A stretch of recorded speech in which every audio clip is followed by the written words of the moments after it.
But let's ask ourselves now why we should be eating them and what are the benefits, right? So for me on a personal level, I've actually been doing the fermented food thing for a while, and there's people that I recommend it to a lot. Actually, it's something. Actually, this subject is actually something very close to my heart, and let me tell you why. Right, my mother-in-law has multiple sclerosis. Yeah. Right, multiple sclerosis is a hereditary disease. So I'm always having a fear that my wife will get multiple sclerosis, right? It's something that if it's in the genes, it's in the genes, and you know you by and large can't control what's going to happen. So Yeah. so things that and Alzheimer's is in the same kind of class.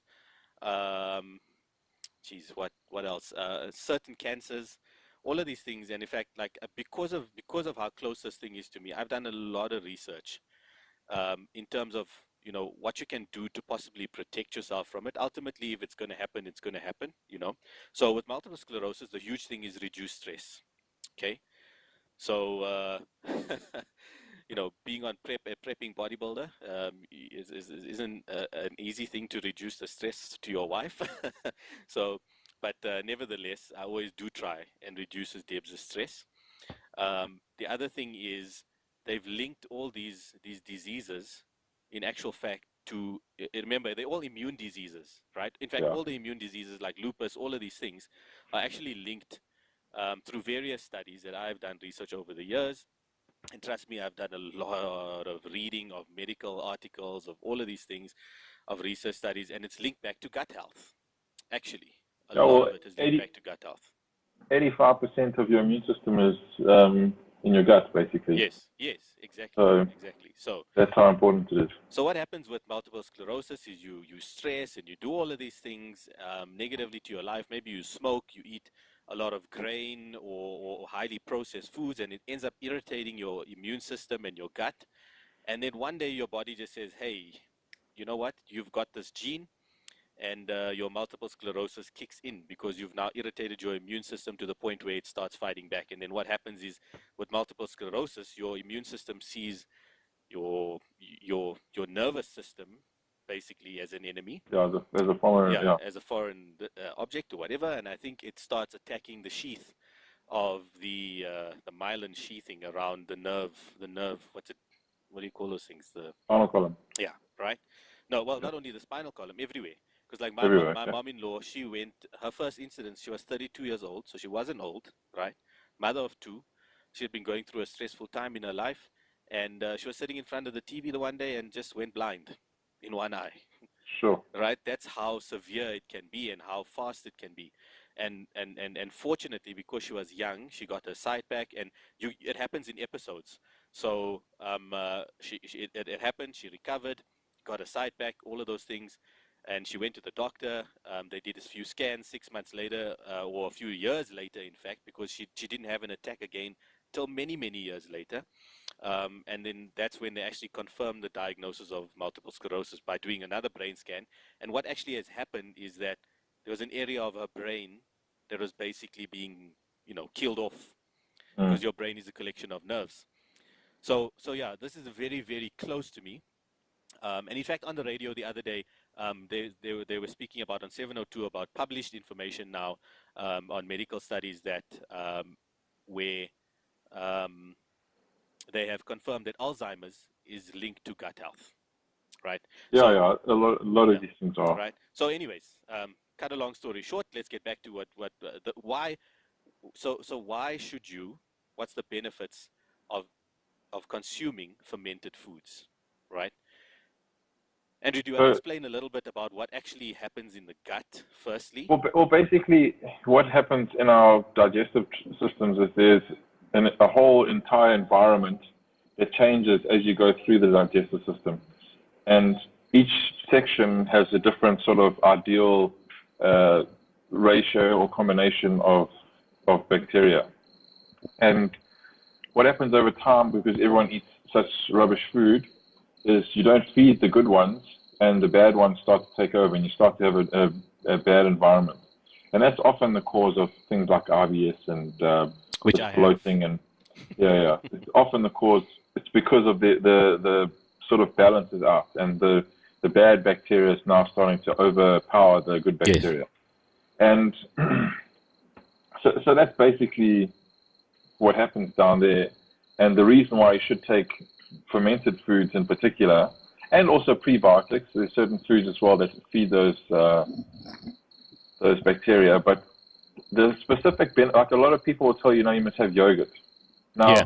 Now, normal yogurt, there are some benefits to it, but it just passes through.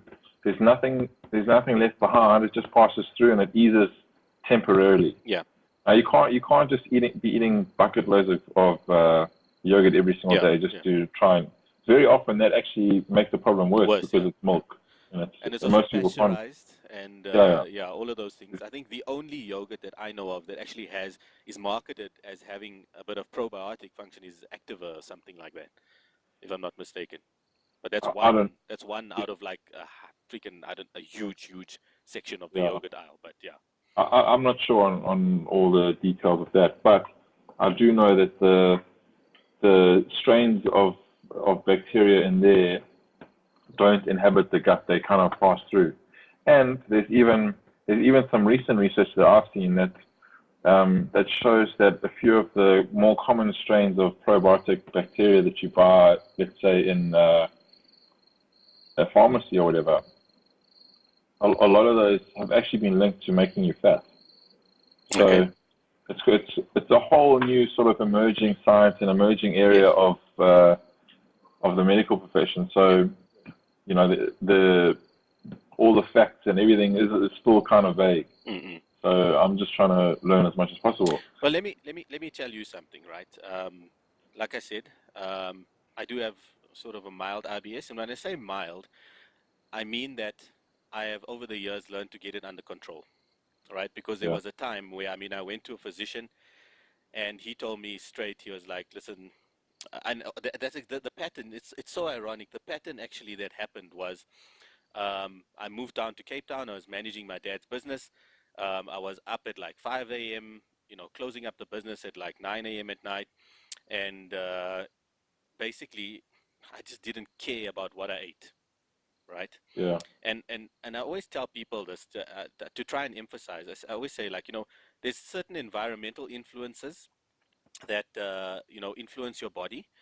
But the biggest thing for me that can influence your body is basically the food that you put in it. It's the one thing that you actually put into your body that passes through your body that can have a massive impact on everything, right?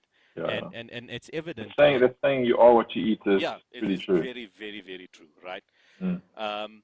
So for me, I was 26 years old, high cholesterol, high sugar, um, and I was told, like, you know what, by 30 you're gonna have a heart attack, kind of a thing, Yeah, right? And this is coming from, like, actually, a fit background, being at the gym, being in the gym, all of that kind of stuff. Um, and I broke my neck. I didn't train, and my life just basically did like a 180. And and it ended up with me getting IBS, right? So mm. essentially, I actually killed my gut from eating crap, Yeah, right? So people trust me when I tell you that, you get young people, and that's the thing. When you're young, you're like, no, I can eat anything and I won't put on weight, or I won't this, or I won't that, right? It yeah, won't affect me. Trust me, it'll catch up with you, okay? And with me, it caught up with me very fast. yeah, So then I got to a point where I started eliminating foods and saying, okay, what do I react to? This, that, because it's yeah. very uncomfortable, and having IBS makes you moody as hell. Let me be frank and honest with you, right? It's not a nice thing because you're constantly Well, uncomfortable. also, Mobeen, there's a lot of stuff that links your mental state to the condition of Yes, your yes, yes, your. yes, yes. So when all those bad bacteria are overpowering the good ones, you will feel bad, and Hormonally, you you're do actually have being affected negative. as well. Yeah, Yeah, yeah. So essentially, like I said, I started eliminating foods. I started rebuilding my diet from scratch, basically, with the help of my doctor and obviously with the help of my own nutritional knowledge, etc. So I got to a point where essentially I've been managing my IBS since I was like 26 and a half, 27 years old. Um, but when I do comp reps, and it's, I call it monoculture eating, because we eat the same thing essentially for like months, just in basically different volumes. And I found that, and I think, I think even on last prep, I spoke to you, and I'm like, Andrew, I'm bloated as hell, and you were like, oh, I can tell you how to fix that, but then you didn't tell me how to fix that. I, I used to reserve it only for my clients, so Yeah, I was keeping it on the lowdown. yeah. But, Well, but I basically figured this whole thing out about 4 years ago when I had another coach, and he was having me eat, or not eat, have very, very high amounts of branched chain amino acids in between meals, yeah, and while on a low calorie diet, mm, and I was just bloated as heck, and yeah. I used to be like, but I'm not taking GH, like I'm not taking GH, That's I'm the not worst taking part, insulin, right? Flip. like, and now I've got this GH gut,